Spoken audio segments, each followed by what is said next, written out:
Listen and sleep, the Giza Protocol, a pulse-pounding archaeological thriller. This is a thriller novel, involving exciting and suspenseful events, combined with themes of archaeology and history.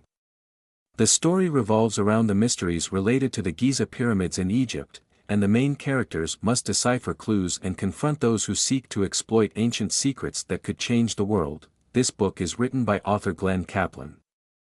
Chapter 1. 1987, Manshia Nasir District, Cairo, Egypt. Muhammad Mir Jr. stirred in his sleep, trying to find comfort on the lumpy mattress. In truth, now heading towards his 10th birthday, he was getting too big for this bed. He didn't want to bring that to the attention of his parents, though, as they seemed to have enough to worry about already. Muhammad, ironically called Little Mo by friends and family to prevent confusion between father and son who shared the name, had always been big for his age. His mother frequently told stories of the teachers at his first school needing proof of his age before they would take him, so convinced they were of his advanced years based on his size. "That's just one of life's miracles," his mother would say, her voice soft and tuneful. Mo could picture her now, looking down at him, a radiant smile standing out from her weather-darkened skin. She didn't seem to smile as much anymore, little Mo thought, turning again. Well, she did still smile, but it wasn't quite the same. It wasn't as radiant, as vibrant, or as bold. Little Mo had heard the arguments. Many nights he would lie there awake, wishing for sleep to come and dull his senses, as the sound of his parents' warring voices floated into his room. "If only you cared for us as much as you did those long-dead pharaohs," his mother said. "They've been dead thousands of years, and they get all your time. We're here. We're here now and we need you." "It's what I must do," was his father's only reply. "One day, the world will know the secrets that lie beneath those pyramids. The work I'm doing now is not just for us, but for the whole of humanity. You're living in a dream world," his mother snapped in reply, her voice hoarse from shouting. "We're your family and we've barely got enough money for food. Have you seen the clothes our son wears to school? He grew out of them almost a year ago. Uncle Abdullah said he would get you a job driving for the recycling company. It's stable money. Paid every week. That's what we need." Little Mo shook himself back to the present. He sat up in bed. There had been no arguments tonight. In fact, there had been no arguments for a couple of weeks, but it felt to Mo as though one was brewing. A big one. Mo rubbed at his eyes and positioned the pillows behind him. Light from the street below streamed through his window's ill-fitting curtains, casting angular shadows across the ceiling. He listened to the silence of the apartment. Several stories below, a car rattled past, serving as a constant reminder that rest, like everything else, was a commodity in this city. A dog yapped several times, then, rubbing his eyes again, he heard something. Although little more than a gentle thud, the sound carried like a tolling bell through the still night air.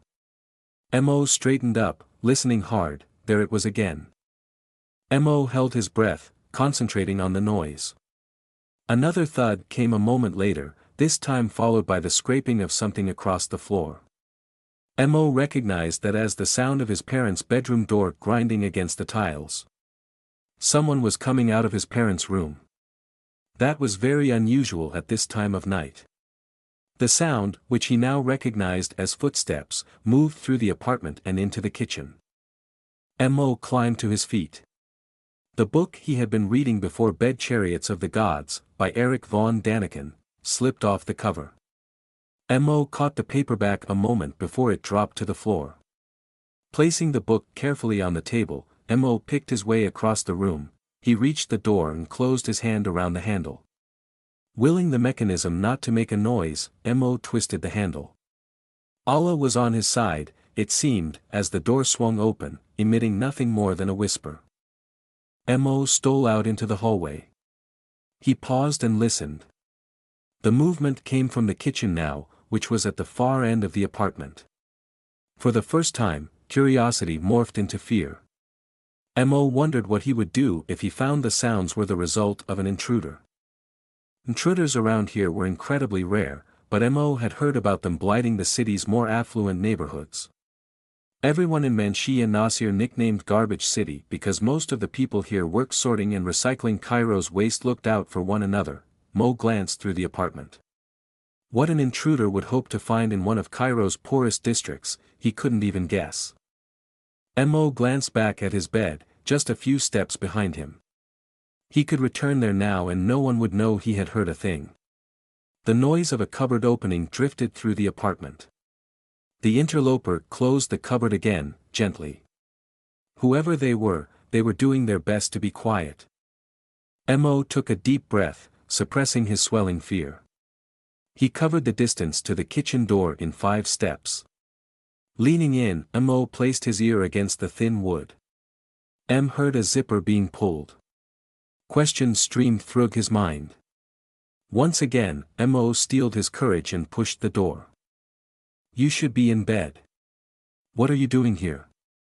Mo's father said, spinning around as his son entered the room. Shadows hung about the kitchen. A dim beam of light streamed from a flashlight placed on the counter, the batteries clearly in their dying minutes. In the gloom, though, Mo could see that his father was fully dressed and clutched a small bag. What's going on? Mo said, ignoring his father's instruction. Why are you dressed at this time of night? Mo's father placed the bag on the counter and stepped towards his son. He sunk to one knee, took Mo's hands in his and locked eyes with the boy. You're growing so fast, he said, more to himself than his son. It's been wonderful to see you turning into a young man. Mo's father lifted one hand to his face and rubbed it across his eyes. It's the dust, he said, sniffing. It always gets in my eyes. Mo nodded, not believing a word his father said. Mo noticed now how patches bracketed his father's eyes, accentuated by the lines age and stress had brought on. What's going on? Mo said again, more softly now. Father and son held hands again. There's something I need to do, in the middle of the night. It may take me some time, and it may be dangerous. Mo said nothing.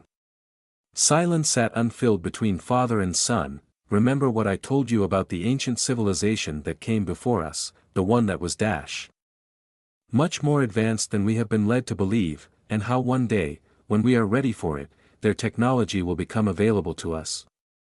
Mo completed his father's oft-spoken sentence word for word. That's right, Mo's father said, a single tear finding its way down his weather-beaten skin. Well, I believe that time is upon us, but there is work to be done. Is it important? Is what you do important? Mo looked at his hands, so pale and small inside his father's. It's the second most important task of my life. What's the first? Mo looked up again, surprised. Being your father. Several seconds of silence slid by like freighter ships on the Nile. But now that you are nearly 10, I can wait no longer. I will do all I can to make it back to you, and soon. Mo Sr. lifted his son's chin. Their eyes locked. It's important that you know, people may tell lies about me when I'm not here. They may try to tell you I'm crazy, that I'm delusional. Believe me, that is just the fear talking. It is the easiest thing in the world to tell lies about someone who isn't there to defend themselves, right? I suppose. Mo nodded. Mo's father glanced at his watch. He had frequently told Mo about the timepiece.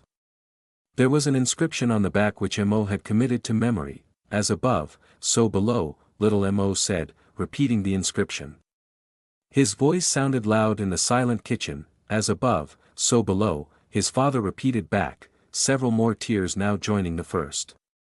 The man released Mo's hands and stood. Then, without another word, he slung his bag across his shoulder and strode towards the front door. Barely breathing, Mo listened to his father's footsteps clicking across the floor. The door swung open, then the footsteps disappeared for the last time.